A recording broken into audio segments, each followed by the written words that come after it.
Assalamualaikum warahmatullahi. Bismillahirrahmanirrahim. Alhamdulillahi rabbil alamin. Wassalatu wassalamu ala habibina wa syafi'ina wa zuqlina wa maulana Sayyidina Muhammadin wa ala alihi wa sahbihi ajma'in. Alhamdulillah, kita pujikan syukur banyak-banyak ke hadratillah subhanahu wa ta'ala yang dengan limpah dan kurnianya kita dapat hidup lagi pada pagi ini, seterusnya dapat menikmati nikmat-nikmat Allah yang begini besar. Yang di antara nikmat besar yang Allah Ta'ala kurniakan kepada kita iaitulah iman dan Islam, yakni akidah, kepercayaan kita dan ketaatan kita kepada Allah Subhanahu wa Ta'ala.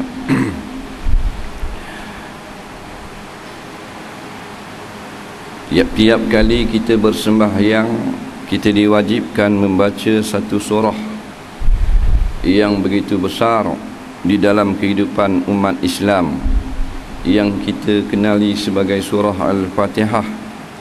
Di dalam surah Al-Fatihah itu kita menyebut ihdinas siratal mustaqim. Maksudnya, wahai Tuhan kami, bimbingkanlah kami, tunjukkanlah kami ke jalan yang benar. 17 kali sehari kita kena baca ayat ini. Kalau kita langkah, maka jadilah Fatihah kita tidak sah.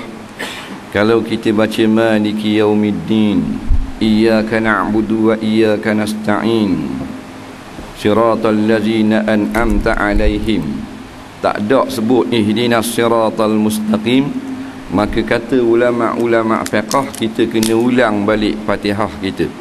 Kalau kita tak ulang, kita rokok, batal sembahyang kita, kerana Fatihah kita kurang satu ayat, iaitulah ihdinas siratal mustaqim.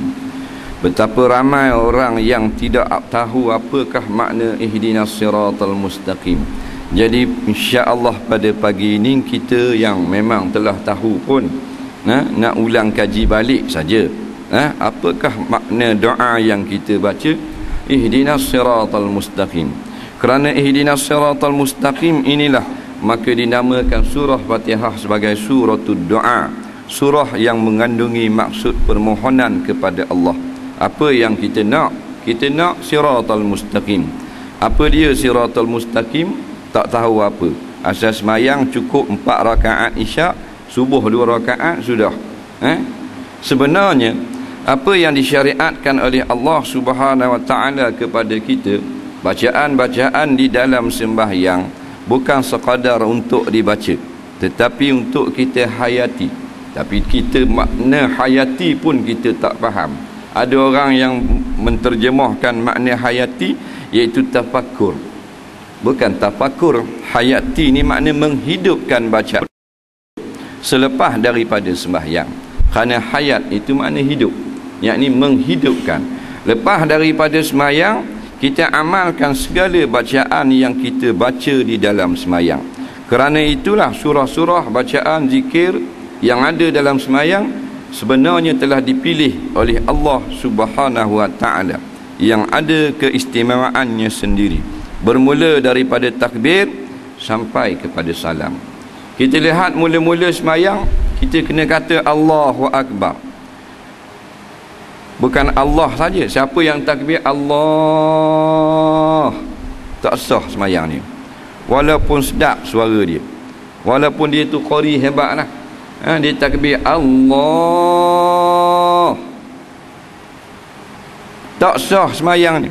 Mesti kena kata takbir. Kalau kata Allah bukan takbir, itu lafzul jalalah. Takbir ini kita sebut Allahu Akbar, Allah yang maha besar.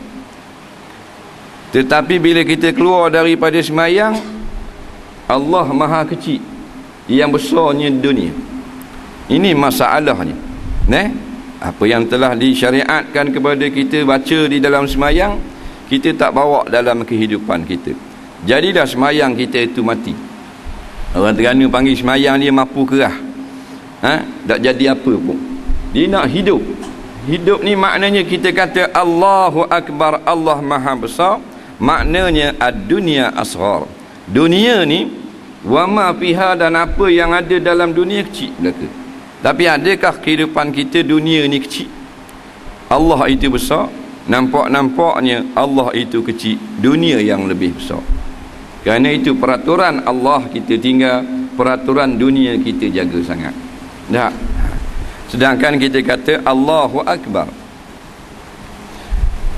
Kalau kita nak masuk pejabat Panskat pukul 8, maka kita akan pecut laju kereta kita supaya jangan jadi lapang 1 minit.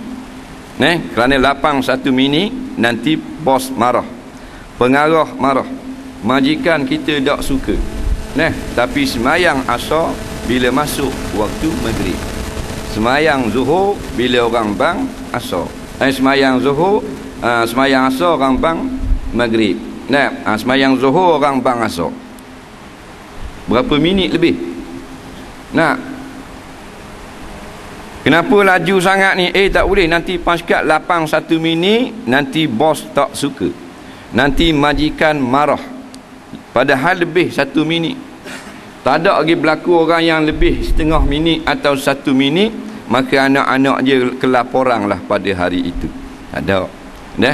Tapi nak jaga manusia lebih daripada jaga Allah. Sampai tak semayang terus. Bukan kata asar pukul 4.30, yang semayang 6.45 atau 6.30, 2 jam lewat. Nampak? Tak ada apa-apa. Inilah dunia lebih besar, Allah itu kecil. Kalau Allah itu maha besar, maka segala-galanya perjanjian kita dengan Allah tentu lebih tepat daripada perjanjian dengan manusia. Kita berhenti kat lampu merah, sanggup tak jalan? Kalau jalan tak boleh, pasal hijau baru boleh jalan, kuning berhati-hati, merah wajib fardu ain kena berhenti, tak boleh pergi. Kalau pergi bahaya. Apa bahaya? RM50. Baik, betul lah undang-undang yang dicipta oleh manusia perlu dihormati. Kerana kadang-kadang kalau kita langgar membawa mudarat. Tapi masalahnya pukul 3 pagi lampu merah berhenti juga, tak ada kereta pun, sebuah terapik tidur tadi ya. JPJ pun senyap lah, duk ngigar dengan bini dia atas katil. Kita tak berani langgar juga, pukul 3 pagi berhenti lampu merah, kiri kanan kubur, kanan kubur Islam, tepi kubur Kristian. Atu 2 orang duduk atas benteng kubur, berhenti juga, tak sanggup langgar, kerana ini hukum buatan manusia. Tapi hukum Allah campak di belakang. Nampak? Orang langgar. Orang kata ni hukum Quran, biarlah nak buat guna. Nampak? Ni hadis Nabi, dah nak buat macam mana hadis pun kita tak boleh ikut juga. Jadi yang boleh ikut lampu merah, wajib kena berhenti. Tapi yang Allah letak lampu merah, bukan saja kita langgar, dengan tiang-tiang lampu kita cabut buang. Inilah manusia yang bila disebut Allahu Akbar, maka kata malaikat di sisinya, kazabta, pembohong kamu, pendusta kamu, ad-dunya akbar, dunia bagi kamu lebih besar. Jadi itulah sepatutnya kita muhasabah di dalam diri kita. Bukan saja-saja Tuhan suruh kata. Adakah di dalam kehidupan kita Allah yang maha besar? Kalau betul, alhamdulillah.